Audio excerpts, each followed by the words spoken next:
Welcome fans to Talking T-Birds, our weekly coaches show. I'm your host, Phil Kohler, and as usual, I'm joined by head coach Sean Gutting.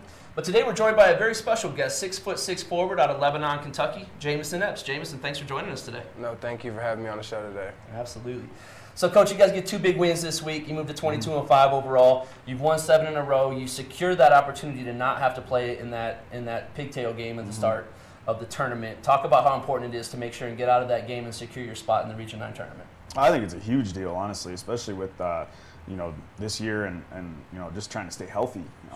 Giving us some time for guys to kind of recoup a little bit, get their bodies right for a region tournament run.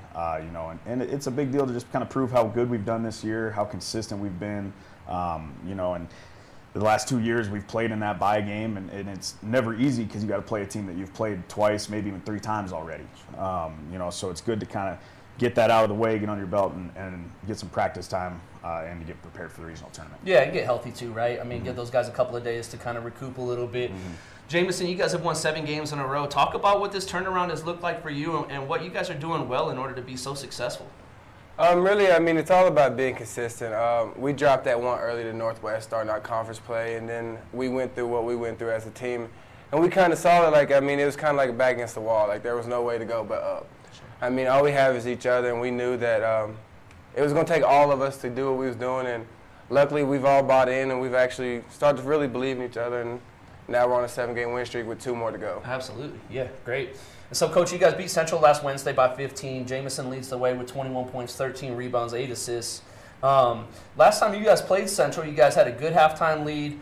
They really battled back, and it ended up being a 1-possession game. Looking at this game, middle of the second half, they kind of started to make a run at you, but you guys were able to shut that down. What was the difference between your game this time and last time? As simple as it was, we just got timely stops on the defensive end. At their place, we went through that lull, not being able to score it in the second half. On those possessions, they were scoring. And this time around, we were able to get 2 or 3 stops in a row to kind of weather the storm. And it's college basketball. There's going to be times where you have a hard time scoring. And these guys have started to really buy into the fact that we know what our effort and what we can be on offense, but what are we going to do defensively that helps us win games late in the season? Well, and that old adage, defense travels, and you look at up there, it's difficult playing on the road. You guys get the Casper crowd. They kind of get you into it a little bit and help to get some of those stops. So Jamison, double-double number 14 on the year for you. Now you're up to 15. 5 straight games with a double-double. Is a double-double kind of your goal to go out and say, I'm going to get double-digit points, double-digit rebounds, or is it just kind of something that just kind of flows to you? It really just comes natural. I take pride in rebounding. I think that rebounding is an aspect of the game that people don't really embrace anymore, and I think I'm a really good rebounder, and I think that rebounding sets my tone. If I go out there and I start rebounding, I know that I'm going to have a good day.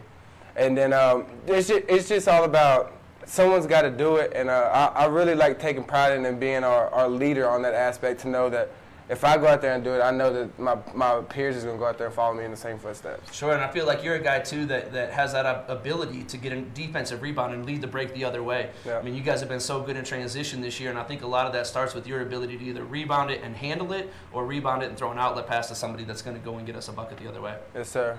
Yeah. So, Coach, moving on to Saturday, you guys get a big win against LCCC, a game that you guys were in control of most of the way and then ends up getting close late. Yeah. Talk about how important it is to get that win. Dalton leads the way with 24 points. He hit 6 big threes, especially 3 of them early that really kind of got you guys going. Yeah, he came out hot out the gates. And it's a good thing, too, because the rest of us kind of struggled from the three-point line, which is something that we're really good at usually as a group. So he kind of picked up where we were struggling there throughout the game. The LCCC was very similar with the Central game in the aspect that, it felt like we had control of it, but they're too talented and too good of a team to keep down. And I think, us having to gut that one out, grind it out in the second half, win it in, a different way than what we're used to is going to be really good for us down the long run. Absolutely. So, Jamison, you guys hold them to 15% from 3. You hold them 14 points below their conference average. You talked a little bit about the consistency and the rebounding side, but talk about the defensive effort that you guys have been able to give and your ability really to switch almost 1 through 5 and really guard anybody on the floor. Really, it goes back to what Coach Gooden has been preaching from day one. We know we can score. I think that we're one of the best offensive JUCO teams in the country when it comes to that aspect. But you can't win games with just trying to outscore everybody. You got to get stops. And one thing that we've been talking about a lot lately is our defense is our best offense. If we get stops and lock people up, we're gonna run them to death. I mean, that's what we're good at. We're good at getting out going. We got shooters for days. We got people that can just make plays. So if we take the pride on defensive end, I mean, the offense is gonna come. That's nothing to worry about. And like you said, just being able to go 1 through 5, it just brings a bunch of versatility. And I mean, we're able to switch 1 through 5 with a lot of people on our team, not just me. So I mean, just having that ability to do that just makes us so much better on defense end when we really buy in and lock people up. Yeah, absolutely. So, Coach, Wednesday, you guys are scheduled to travel to Torrington. Obviously, a big storm coming in. But yeah, where are we at on that? Are we still kind of in a waiting period? Plan is to go. We're planning on going. Can't do anything until the snow happens. So, yeah, we'll plan on heading over to Eastern. Last 2 games are just as important for us as the first 8 have been. Really, really good situation for us to be in right now, but we have to keep proving ourselves to not only ourselves, but to everybody. So if we get that opportunity to go play, we'll do it. If not, we'll adjust to whatever the schedule needs to be, and we'll be ready to play that night. Welcome to Wyoming, right? Yep. Yeah. Jamison, coming from Kentucky, and granted, this has been one of the worst winters that we've had weather-wise, but we're supposed to get a foot of snow and negative 15-degree weather. Is that something that you're used to in Kentucky, or is this totally different? Man, I can't say I am used to this. Don't get me wrong, like we get snow, but like it doesn't get nearly as close to this. And I mean, the weather being negative 15, I ain't never been in nothing like that before.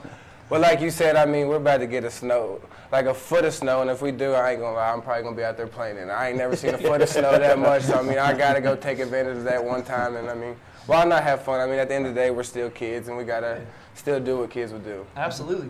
And so now, like, going out throwing snowballs around, but obviously not skiing or sledding or anything like Absolutely that yet, not. right? I mean, Absolutely with Coach. not. No, that's gonna be some more of a postseason activity. Yeah. So we're just gonna keep it simple this But to that point, like, I mean, after the season's over, is that something that interests you? Like, you probably haven't done a whole lot of skiing in your life in Kentucky, right? Yes, sir. Being here with Casper Mountain, like, is that something that you're interested in trying? Oh yeah, I mean, I've thought about that since day one. I've talked to, I mean, some of the guys. I've already told them, like, once the season's over, I'm going skiing, snowboarding, whatever it is, I'm doing it. Yeah. I ain't never had the opportunity to do that in Kentucky. We don't have those chances, so I mean, I got to take advantage of it while I have it right here in front of me. Sure. Well, dress warm. Of course. So, Coach, then moving on to Saturday, you guys get a rematch with Western Wyoming. You get them in our place. Sophomore day. Yes. You guys have 5 sophomores this year: Dalton, Jamison, Jaron, Usman, and Nestor. Talk about what those guys have been to the program, especially the 3 guys that have been here for the last 2 years, and Jaron, Dalton, and Usman. Those 3 guys have just shown how much they believe in myself and this program and this college, this community. Usman's been here. This is his 3rd year. Was here during COVID. Jaron, obviously it's a family affair with him. We all know about them. And Dalton, being the local guy who, really wanted to be at Casper, really proved himself and just continuously proves himself over and over and over again. Those 3 guys have been truly, truly special. And then bringing in guys like Jamison and Nestor who, haven't fought it, haven't fought coming to a new place, embracing the fact that it's a group effort, it's a team effort, and that all these guys can really just buy into each other and know that each other has each other's back. And it's been a really special group so far. Hopefully we can continue to be special. But either way, as far as individuals and as a group of guys, I couldn't be happier with them. Yeah. And Jamison, to that point, a guy that you played 2 years of college basketball before you came into Casper, but you come into a program, you've got these 3 guys that were all a part of the program last year. Talk about what Jaron and Usman and Dalton have meant to you and really bringing you in to be a part of this group. I mean, they meant the world to me. I luckily got to meet Dalton and Jaron over the summer in a couple of different showcase events. But like you said, I've played 2 years already, and I'm basically like a super sophomore. But those 3 have took me in with open arms, even though they've already been here. They knew like what it was, what it took to win here. They took me in with open arms, and I couldn't be more glad to have those 3 to be here, to be with me my last year. Because I mean, the last year is always the most important, the most emotional one, because it's the last ride. And without them 3, it probably would have been a bumpy transition, but gratefully I had them, and they made it as smooth as it could be. Absolutely. It's always nice to hear stuff like that, right, from your guys that come in as the leaders. Looking ahead a little bit towards the Region 9 tournament here in 2 weeks, South Division, #1 seed looks locked up by Trinidad. They've won 14 games in a row. You guys have had the opportunity to see Trinidad, Western Nebraska, North Platte, and NJC. What kind of things can we expect from the South that we really haven't had an opportunity to see here in Casper? You know, it's hard because we saw those guys what felt like a lifetime ago. You know, it was in the first semester, you know, but we know that they're all talented. We know that that's a talented side of the region. It always is, you know, tough coached. You know, they grind it out. But, you know, I think Trinidad has really good guard play, consistent guard play, and they're guys that have been to Hutch. You know, that's something that's hard to overcome. It's also hard to do twice in a row. Trust me. You know, and I think that they're obviously at the top tier, but, you know, teams like Otero and Western Nebraska we've seen in person, you know, those guys are just talented enough to beat you on any given night. You know, Western Nebraska fought us hard to the end here in our place in January. NJC is always a tough out. You know, it would be curious to see kind of how the seeding plays out over there, but, you know, again, that's stuff that we can't control. Sure. So, Jamison, let's talk a little bit about you. Like you said, super sophomore, year 3 of college basketball. You start your career at Wabash College. You moved to Central Arizona. What was it that brought you to Casper? Really, after I decided I was going to transfer away from Central, I mean, it was my second year in it, so I would say that I was one of the highly recruited JUCO transfers in the country. And, I mean, my phone was ringing left and right daily. But what really brought me to Casper is Coach Gutton and Coach Les at the time, they already knew the situation at hand. With it being my third year, they didn't have to sell me on the location of the playing style, this and that.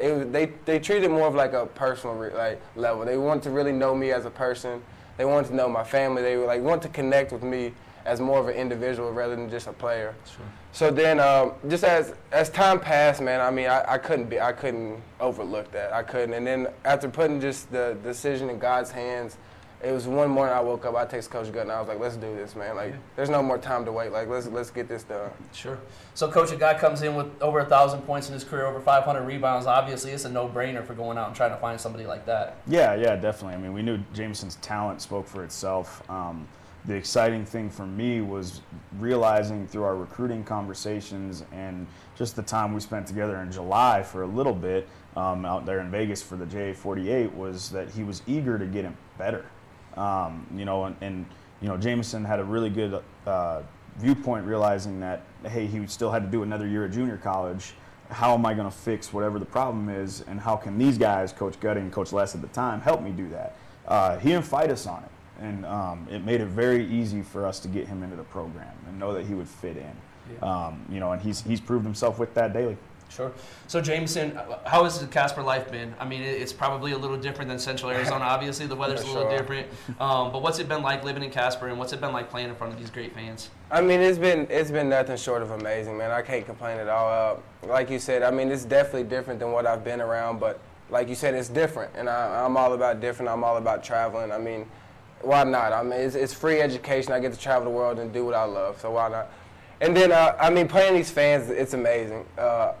Night in and day, like every day, like you just see so many people in the stands. Like at Wabash in Central Arizona, we have fans, but we don't see the way that this community comes out and really supports the team. So, I mean, being able to just go out and give them these fans a show every night is just, it's amazing. Well, and I'm always blown away by, you know, the fans show up for the game, obviously, but the amount of fans that stick around after the game because they want to give you a high five, they want to tell you how proud they are of you. Like, the community seems like they've really committed to you and invested in you. Have you felt that way? No, 100%, man. Like you said, I mean, we have people at the games 2 hours before we even play. We have people talking to us, like, as we're preparing to get ready, and then, like you said, we have people stay after. I mean, and it's all about the future. The most important thing to me is seeing like the little kids. Absolutely. The little kids that want the high five, saying good game. Like if I can, I'll get up a shot with them after the game, quicker too. And but it's just not them. I mean, even like the grown-ups. I mean, you just see so much support. Just a little good game, or I'll like the people that come. We see them like on campus, like y'all played great Saturday. I can't wait to watch y'all again Wednesday. Like the stuff like that is just amazing. And I mean, I actually signed my first autograph out here the other night, so I mean, that kind of caught me off guard. I mean, it just shows the support and how much these people really love watching us and enjoy watching us play basketball. Well, the first of many, hopefully, for you. Coach, talk about what Jameson's brought to the program. I mean, obviously, he scores it, he rebounds it, he defends, but really, honestly, the leadership that he brings and his voice in the locker room especially. I think he's done a good job of trying to balance it, knowing with the guys that were already here, already had a voice, and him trying to earn that voice with them took some time. What helps with all of it is that, he spends time with his teammates, spends time getting to know them. They all have a relationship with each other, and that allows for, the sophomores, especially, him, Nestor, Uzman, Jaron, and Dalton, just to, those guys mesh. They fit each other. And even at times when they probably want to go at each other and hit each other in practice, right? At the end of the day, once it's cooled down, it's all love, right? They all know that they need each other. And he's been one of the catalysts of that, especially here in the second semester. And hopefully these guys can kind of keep buying into that. And, we talk about not getting bored with repetition, man. It was the old Ray Allen quote. Yeah. It is what it is, right? That you can't get bored with repetition. And I think that these guys are starting to realize it and can see what that does for them as far as being successful. Sure. And you talk about kind of going at your teammates and still being buddies with them.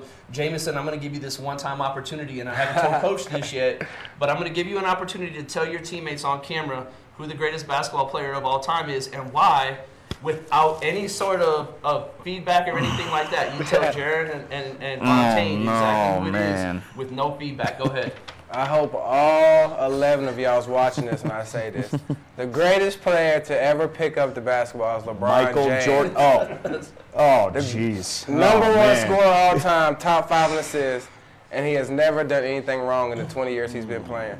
The greatest man to ever touch the ball. To fill everybody in with the inside joke, Coach Gutting thinks that LeBron is ruining basketball, not because of anything basketball related, but just because of the arguments that stem from the LeBron versus Kobe versus Michael is the greatest player of all time. Just another thing to blame LeBron for that he really doesn't deserve is that he's ruining the beginning of my practices, all right? Come on, man. Hey, it's gotten to be a pretty consistent conversation amongst the guys, and I wanted to give Jamison the opportunity with no feedback because it is always back and forth until about halfway through practice when you can finally get it calmed down. So, Jamison, what are your plans for next year after your last year at Casper College?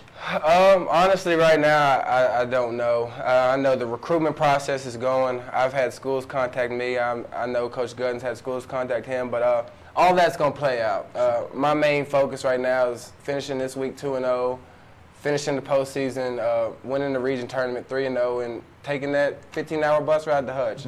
We've already took it to Kansas once, but it'll mean a whole lot more if we get to make it back this time. And like I said, being this is my 3rd year, I've never got to make it there, and that's my ultimate goal is to be able to play in that national tournament before I'm all said and done. Sure, absolutely. Coach, we're wrapping things up. Anything you want to add here before we go? You know what it is. Go T-Birds. Go T-Birds. Jamison, really appreciate you coming on. I appreciate you. Fans, Wednesday night from Torrington, Wyoming, Casper College at Eastern Wyoming. That's a 7:30 tip on the Eastern Wyoming YouTube channel. And then back here again at the Swede next Saturday, 4 o'clock for Western Wyoming. Fans, remember, always shoot for the stars, because even if you miss, there's always a chance for an offensive rebound. Always. Thanks for joining us.